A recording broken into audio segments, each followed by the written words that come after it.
मुकुटबंद रस्ता बांधकामात नियमांना तिलांजली, निकृष्ट कामाबद्दल नागरिकांचा संताप. कार्यकारी अभियंता कार्यालयाकडून दोषी कंत्राटदारांची पाठराखण. सार्वजनिक बांधकाम विभाग कार्यकारी अभियंता पांढरकवडा कार्यक्षेत्रात येणाऱ्या झरी तालुक्यातील मौजा मुकुटबन येथे सुरू असलेल्या रस्ता बांधकामामध्ये मोठ्या प्रमाणात नियम व अटींचे उल्लंघन होत असल्याचा गंभीर आरोप समोर आला आहे.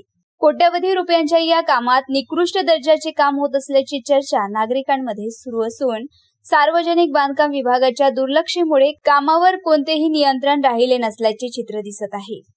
मिळालेल्या माहितीनुसार रस्त्यावरील जुन्या डांबराचा थर काढण्यासाठी नियमानुसार मिलिंग मशीनचा वापर करणे आवश्यक असताना प्रत्यक्षात हे काम जेसीबी मशीनच्या सहाय्याने केले जात आहे.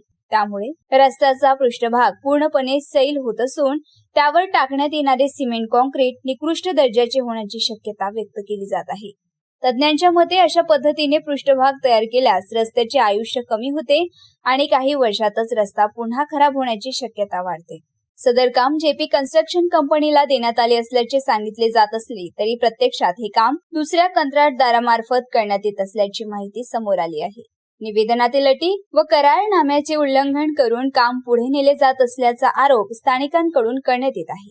याशिवाय कामाच्या ठिकाणी सार्वजनिक बांधकाम विभागाचा एकही अधिकारी नियमितपणे उपस्थित राहत नसल्याचे स्थानिक नागरिकांचे म्हणणे आहे. त्यामुळे कामाची गुणवत्ता तपासणारा किंवा देखरेख करणारा कोणीही नसल्याने मनमानी पद्धतीने काम सुरू असल्याचा आरोप केला जात आहे. दरम्यान संबंधित जेपी कंपनीला नागपूर विभागातून नुकतेच काळ्या यादीत टाकण्यात आल्याची माहिती पुढे येत आहे. अशा परिस्थितीत या कंपनीकडून सुरू असलेल्या कामाबाबत अनेक प्रश्न उपस्थित होत आहे.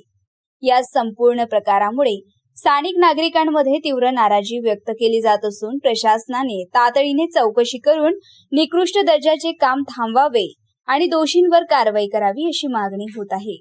अन्यथा आंदोलनाचा इशाराही काही नागरिकांनी दिला आहे. दरम्यान सार्वजनिक बांधकाम विभागाने या प्रकरणाची दखल घेऊन कामाची गुणवत्ता तपासावी व नियमाचे पालन करून रस्ता बांधकाम पूर्ण करावे अशी मागणी नागरिकांकडून जोर धरत आहे.